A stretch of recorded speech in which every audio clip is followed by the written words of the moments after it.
하고 직접 수정하기도 한 건데요. 오늘의 헌재 풍경 유서영 기자가 전해드립니다. 아침 7시부터 주심인 정영식 재판관을 시작으로 문영배 헌법재판소장 권한대행까지 재판관 8명 모두가 출근했습니다. 마지막 평의는 오전 9시 반에 열렸습니다. 결정문의 일부 표현을 재판관들이 직접 수정하거나 대체했지만 만장일치 파면이라는 최종 의견은 흔들리지 않았습니다. 선고를 1분 앞둔 10시 59분, 재판관들은 대심 판정에 들어왔습니다. 일어나 주십시오.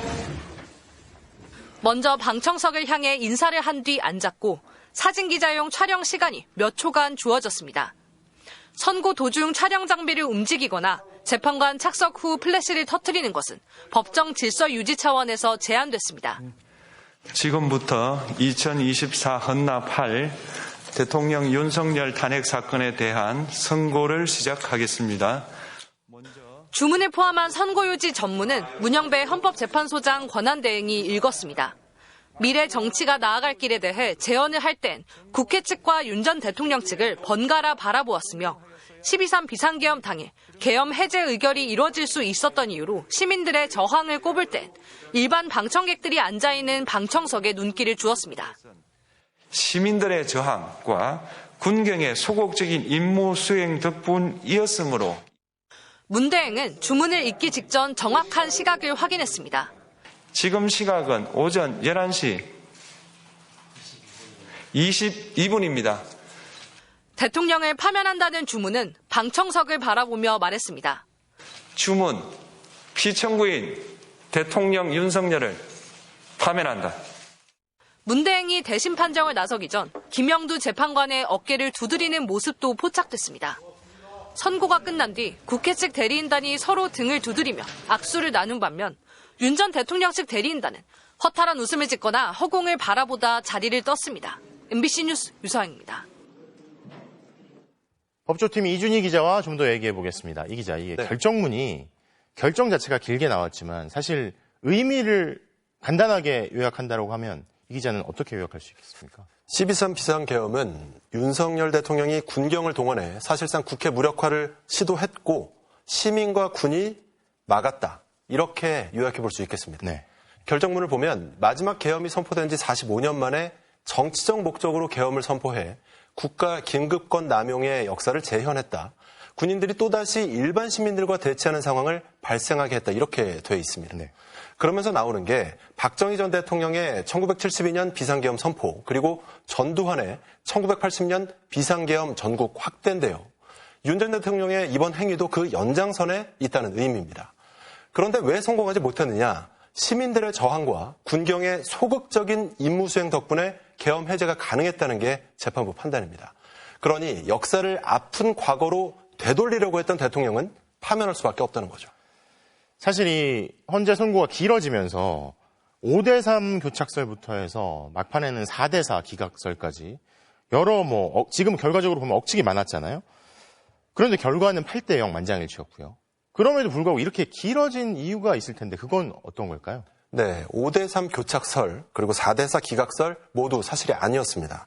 최근까지도 평의가 이어지긴 했지만 저희 취재로는 8대0 전원일치 결론과 그리고 보충 의견을 누가 남길지 이런 큰 틀은 한참 오래전에 결정이 됐다고 하고요. 그렇군요. 오늘 평의에서도 일부 문구 수정 정도만 있었다고 했습니다. 물론 검찰 조서 증거 채택에 대해서는 이미선, 김형도 재판관과 김복형 조한청 재판관이 엇갈리는 의견을 내기도 했는데 역시 인용에는 모두 동의했거든요. 노무현, 박근혜 전 대통령 때는 다른 선고 사건이 없었는데 이번에는 방송통신위원장, 감사원장, 검사들 이런 탄핵 사건 등이 쌓여있다 보니까 물리적인 시간이 필요했던 게 아니냐. 이게 최장심리의 핵심 이유였던 걸로 보입니다.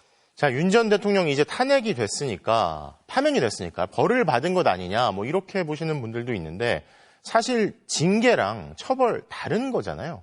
그렇죠? 네, 헌법 조항 하나 읽어드릴게요. 헌법 65조 4항에 이렇게 나와 있습니다. 네. 탄핵 결정은 공직으로부터 파면함에 그친다. 그러나 이에 의하여 민사상이나 형사상의 책임이 면제되지는 아니한다. 오늘 선고는 대통령직에 대한 파면일 뿐입니다. 개인 윤석열에 대한 형사처벌은 아직 시작도 안 됐습니다. 이제 불소추 특권이 사라져서 비상계엄 하나만 두고도 내란죄 외에 직권남용 등 추가 기소도 가능하고요. 네. 공천 개입 의혹, 최상병 수사 외압 의혹에서 위중한 혐의가 확인된다면 다시 구속될 가능성도 배제할 수 없습니다. 그동안 윤 전 대통령 부부에게 한없이 너그러웠던 검찰, 이제는 좀 태도를 바꾸지 않을까 싶습니다. 자, 검찰이 앞으로 또 어떻게 나올지 주목되는 대목입니다. 법조팀 이준희 기자 잘 들었습니다.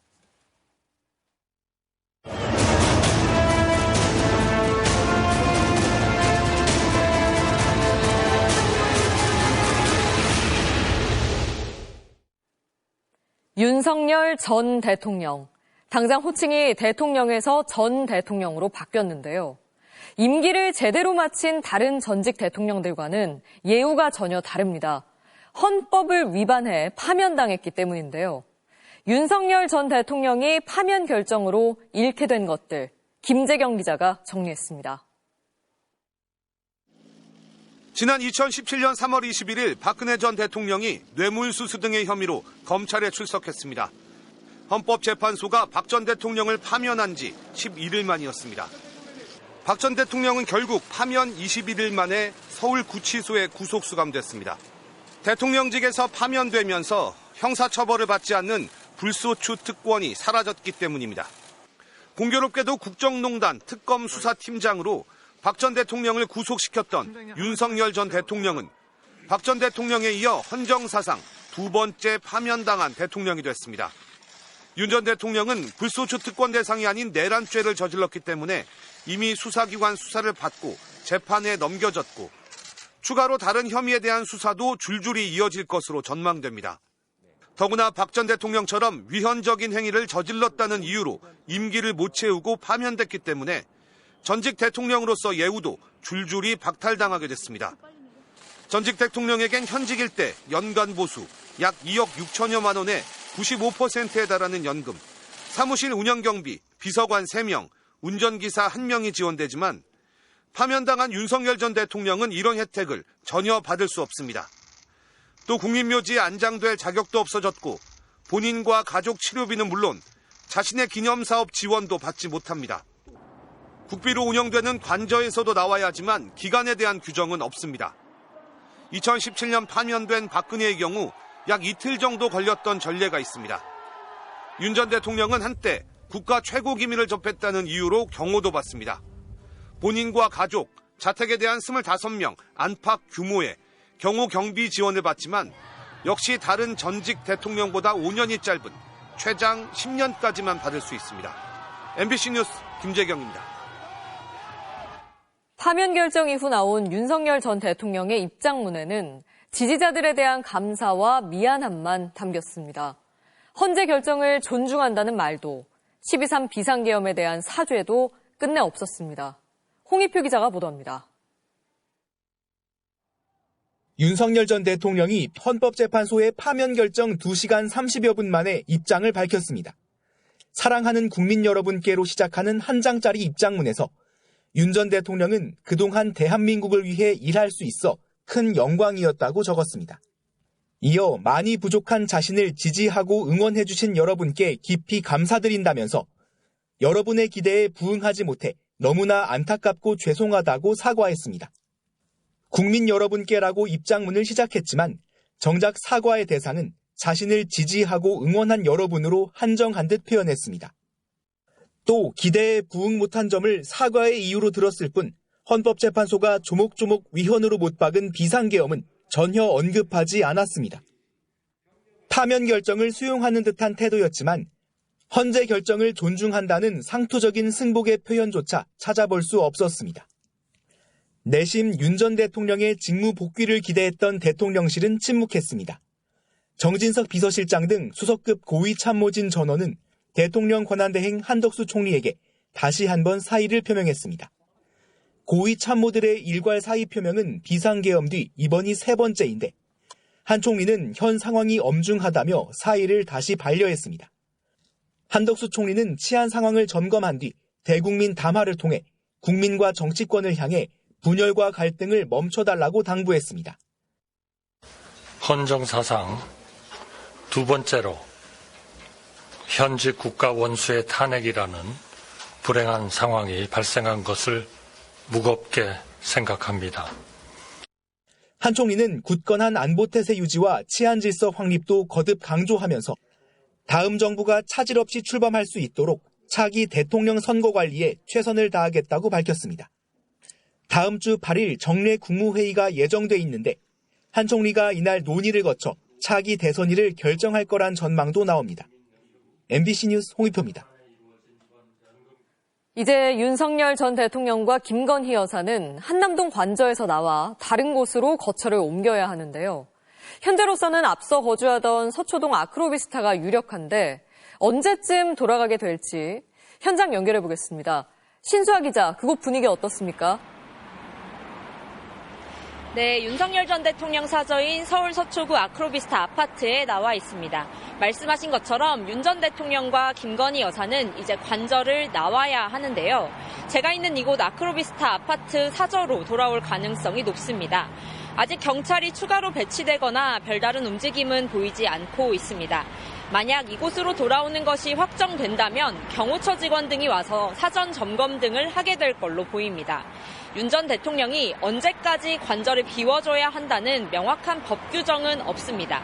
다만 2017년 박근혜 전 대통령은 파면 결정 56시간, 즉 사흘 만에 청와대에서 나와 서울 강남구 삼성동의 사저로 갔습니다. 윤 전 대통령 부부도 그에 준해서 이곳으로 돌아올 가능성이 높습니다. 하지만 늦어질 수도 있습니다. 경호 문제가 아무래도 가장 큰데요. 파면됐지만 윤 전 대통령도 최소한의 신변 보호를 위한 경호를 받기 때문에 이 아파트를 둘러싼 경호 계획을 세우는데 시간이 필요할 수 있습니다. 또 이제 사저에서 내란 우두머리 혐의로 형사 재판을 받게 될 텐데 이때마다 지지자들이 몰려와 시위를 벌일 수 있습니다.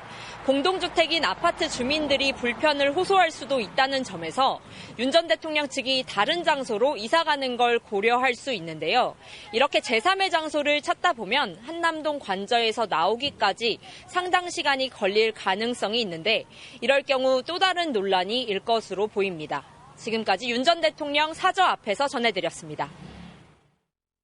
현재 파면 결정으로 윤 전 대통령의 다른 혐의에 대한 수사에도 속도가 붙을 걸로 보입니다.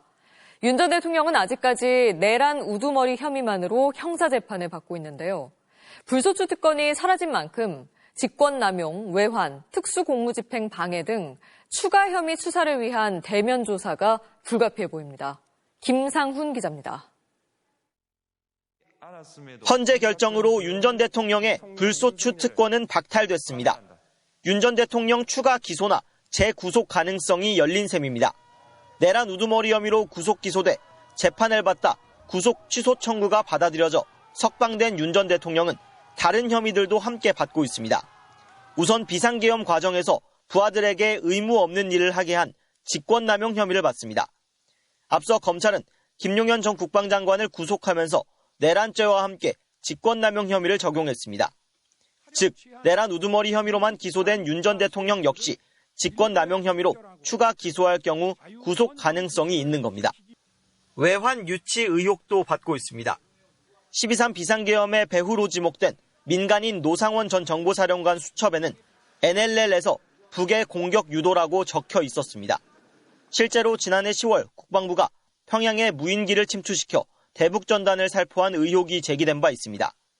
윤 전 대통령이 계엄 선포 구실을 만들기 위해 북한의 공격을 유도했다면 외환죄가 성립될 수 있습니다. 자신의 체포영장 집행을 방해한 특수공무집행 방해 혐의도 있습니다. 경찰은 앞서 김성훈 경호처 차장의 구속영장에 윤 전 대통령을 특수공무집행 방해 혐의의 공범으로 적시했습니다. 앞서 윤 전 대통령을 한 번도 조사하지 못했던 수사기관들이 이제는 앞다퉈 대면 조사를 시도할 가능성도 높아졌습니다. 이미 기소가 이뤄진 내란 혐의로는 다시 불러 조사할 수 없지만 다른 혐의 수사 차원에서 직접 조사가 불가피할 걸로 보입니다. 윤 전 대통령은 오는 14일 내란 우두머리 혐의 첫 정식 재판을 위해 이곳 서울중앙지법에 출석해야 합니다. 앞으로 윤 전 대통령은 서초동 자택에서 길 하나 건너면 있는 법원을 오가며 형사재판을 받게 될 처지에 놓였습니다. MBC 뉴스 김상훈입니다. 대통령 관저와 헌법재판소 주변에 모인 윤석열 전 대통령 지지자들은 파면이 확정되자 곳곳에서 고성과 욕설을 쏟아냈습니다. 쇠막대기로 경찰버스 유리창을 깬 남성이 붙잡히기도 했는데 우려했던 큰 충돌은 없었습니다. 경찰은 위협이 없다고 판단될 때까지는 헌법재판소와 재판관들에 대한 보호 조치를 계속할 방침입니다. 이혜선 기자입니다. 한 남성이 헌법재판소 앞에 세워진 경찰버스 유리창을 쇠막대기로 내리칩니다. 헬멧에 방독면까지 쓴 이 남성은 주변 사람들이 말리자 현장을 벗어났다 8분 만에 경찰에 체포됐습니다. 윤 전 대통령 지지자들은 태극기와 성조기를 들고 일찍부터 헌법재판소 주변과 대통령 관저 앞에 모여 탄핵 반대를 외쳤습니다.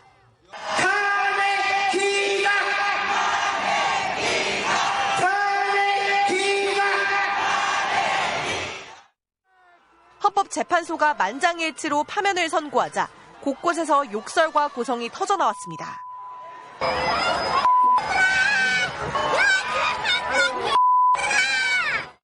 하지만 우려했던 큰 충돌은 없었습니다.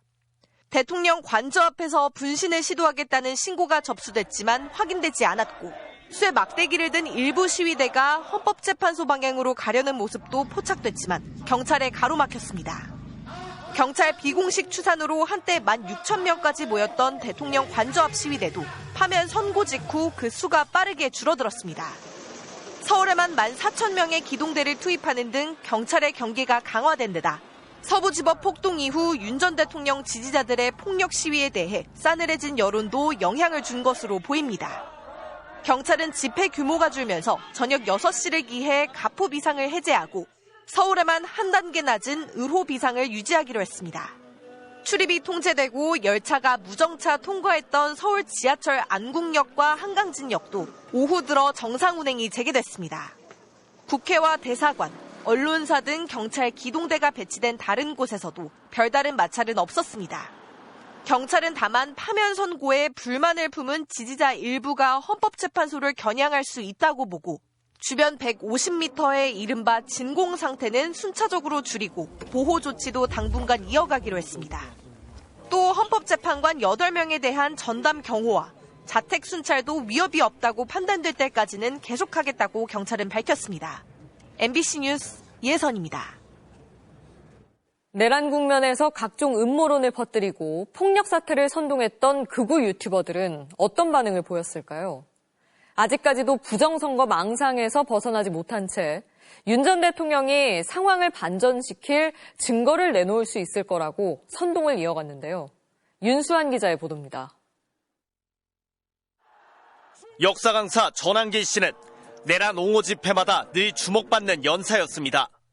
만약에 대통령 탄핵이 인정되면 헌법재판소는 가루가 되어 사라질 것입니다. 오늘 탄핵 심판 선고에 맞춰 생방송에 나선 전 씨는 파면 결정이 내려지자 군을 이기지 못한 듯 말을 제대로 잇지 못했습니다.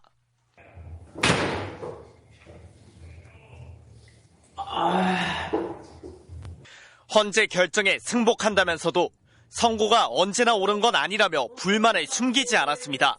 심지어 흑인 노예를 백인의 재산으로 인정해 미국 역사상 최악의 사법적 판단으로 꼽히는 1800년대 드레드 스콧 판결에 빗대기도 했습니다. 예를 들어서 미국의 연방 대법원의 판결 드레드 스콧 판결이라는 게 있습니다. 내용은 흑인은 백인의 소유물이므로 재산이다라고 했습니다. 내란 사태 이후 극우 세력의 전위대로 활동했던 유튜버들도 선고 직전까지 윤 전 대통령의 직무 복귀를 장담했습니다. 김형도 재판관이 보수 쪽으로 합류하면서 4대4가 확실하다. 4대4 기각. 많은 분들께서 그 얘기를 듣고 싶어 하시는 것 같아요. 4대4 기각. 예. 일부 언론들이 근거 없이 제기한 이른바 5대3 교착설 등이 결국 억측으로 드러나자 헌재를 향한 보복 선동에 나서기도 했습니다. 헌재의 이 엉터리 판결은 우리 국민이 직접 나서서 뒤집어야 됩니다. 사법부의 이 떼법 천지, 좌파 사법 카르텔 이 부분은 우리가 반드시 깨부셔야 된다. 선거 부정의 망상에서도 헤어나오지 못합니다. 윤 대통령이 갖고 있는 이 부정선거에 대한 그 카드, 혹시나 여전히 그 파급성을 고려해서 공개하지 못한 거 있다면은 가능성이 높지는 않겠지만은 그게 하나의 반전의 카드가 될 수 있을 겁니다. 극우의 총사령관으로 불려온 정광훈 목사도 파면이 선고되자 당황한 기색이 역력합니다. 아니, 어떻게 전원일치가 되냐고. 그러면서도 이미 파면을 예감했다는 듯 어제 300여 명으로 구성된 국민저항위원회를 구성했다며 내일 광화문 집회를 시작으로 본격 저항에 나설 거라고 예고했습니다. 3천만 명이 딱 한 자리에 모이면요, 적어요 헌법재판관 8명도 다 구속시킬 수 있어요. 그러나 유명 극우 유튜버들 중 일부는 오늘 아예 방송을 하지 않거나 조기 대선에서의 승리를 주장하고 나서는 등 파면된 대통령과 거리를 두기 시작했습니다. MBC 뉴스 윤수환입니다. 윤석열 전 대통령의 파면 결정을 두고 더불어민주당 등 야권은 일제히 위대한 국민의 승리라고 환영했습니다. 우원식 국회의장도 대국민 담화를 통해 위대한 국민이 있어 대한민국은 이제 새로운 단계로 나아간다고 밝혔습니다. 정상빈 기자입니다. 더불어민주당 이재명 대표는 지도부와 함께 선고를 지켜본 뒤 즉각 환영 입장을 밝혔습니다. 위대한 국민이 위대한 민주공화국 대한민국을 되찾아 주셨다며 진심으로 존경과 감사 인사를 드린다고 말했습니다. 총칼과 탱크 앞에 맞선 국민들이, 부당한 명령을 거부한 장병들의 용기가 오늘 이 위대한 빛의 혁명을 이끌었습니다. 더 이상 헌정 파괴의 비극이 반복되지 않도록 정치가 최선을 다하겠다고 다짐하면서 이제부터 진짜 대한민국이 시작된다. 국민과 함께 무너진 민생과 경제, 민주주의를 회복시키겠다고도 강조했습니다. 민주당은 윤석열은 여전히 비상계엄에 대해 사과하지 않고 있다며 국민의힘은 이제라도 1호 당원을 제명하라고 날을 세웠습니다. 조국혁신당 조국 전 대표는 옥중 편지를 통해 윤석열은 이제 대통령이 아니라 엄벌에 처해져야 할 중대 범죄인일 뿐이라며 5공화국으로 돌아가느냐, 7공화국을 여느냐 갈림길에서 압도적 기세로 정권 교체를 이루어야 한다고 강조했습니다. 다른 야당들도 민주주의를 부정하는 망상에 종지부를 찍었다. 위헌이 명백히 확인됐으니 내란 수계 윤석열을 당장 재구속하라며 헌재 결정을 반겼습니다. 우원식 국회의장은 대국민 담화를 통해 어느 한쪽의 승리가 아닌 헌법과 민주주의의 승리라며 국민 통합을 강조했습니다. 주권자 국민이 있어 대한민국은 민주주의입니다. 위대한 국민이 있어 대한민국은 이제 새로운 단계로 나아갑니다. 탄핵 심판 직전까지 이어졌던 야권의 대정부 공세는 숨 고르기에 들어갔습니다. 국회는 마은혁 헌법재판관 후보자를 임명하지 않은 최상목 경제부총리의 탄핵 소추안을 일단 법사위로 보내 추가 논의한 뒤 처리하기로 결정했습니다. MBC 뉴스 정상빈입니다. 윤 전 대통령 파면으로 이제 여당 자격을 상실한 국민의힘은 침통한 분위기였습니다. 친윤 지도부로는 대선을 치를 수 없다는 탄식이 나오는가 하면 한동훈 전 대표에게 비난의 화살을 돌리면서 갈등의 골만 깊어지고 있는데요. 이 혼란한 상황의 빠른 수습은 쉽지 않아 보입니다. 지윤수 기자가 보도합니다. 윤석열 전 대통령이 파면되자 국민의힘은 국민들에게 사과했습니다. 국민 여러분들께 진심으로 사과드립니다. 여당으로서의 역할을 다하지 못한 데 대해 책임을 통감합니다. 그런데 집권 여당으로서 윤 전 대통령의 비상계엄에 대해 사과한 게 아니라 국회를 장악한 야당의 정치적 폭거를 막지 못해서 반성한다고 설명하며 끝까지 야당 탓을 이어갔습니다. 의원총회에 모인 여당 의원들은 대부분 굳은 표정이었습니다. 권성동 원내대표는 지도부 차원에서 처음으로 조기 대선을 언급했습니다. 피와 땀과 눈물로 지키고 갖고 온 대한민국의 미래를 위험천만한 이재명 세력에게 맡길 수 없기 때문입니다. 지도부가 필승을 위한 단결을 주문했지만 여당은 패배감에 휩싸인 분란 분위기입니다. 비공개 의원총회에선 우리는 패족인데 대선을 이길 수 없다. 심지어 여당이 후보를 내지 말고 국민 추천을 받자는 주장까지 나왔습니다. 당론을 어긴 의원들에게 조치를 취해야 한다. 총선에 참패한 책임자가 다시 당권을 잡고 대통령과 갈등을 빚었다며 탄핵에 찬성한 의원들이나 한동훈 전 대표에 대한 비난도 이어지면서 갈등의 골도 재확인했습니다. 우리 의원들이 대통령 탄핵에 앞장섰어요. 지금도 저 안에서 같이 못 앉겠다는 사람들 많습니다. 현재 친윤 지도부로 선거를 치러야 하는지를 두고도 논란이 불거졌습니다. 공개적으로 지도부 사퇴 요구가 나왔고 권영세 비대위원장도 지도부 거취를 논의해달라고 당부했지만 마땅한 대안을 찾기가 힘든 상황입니다. 권영세 비대위원장과 권성동 원내대표는 관저를 방문해 윤 대통령을 위로했는데 이 자리에서 윤 대통령은 대선 준비를 잘해서 꼭 승리하기 바란다고 전했습니다. MBC 뉴스 지은수입니다.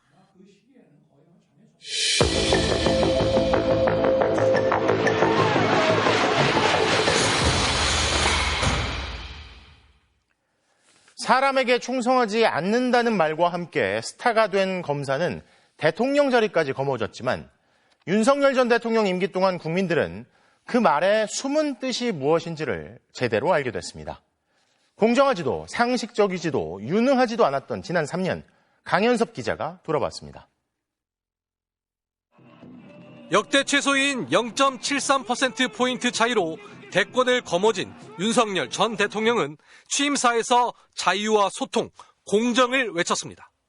자유, 인권, 공정, 연대의 가치를 기반으로 국민이 진정한 주인인 나라. 하지만 그 약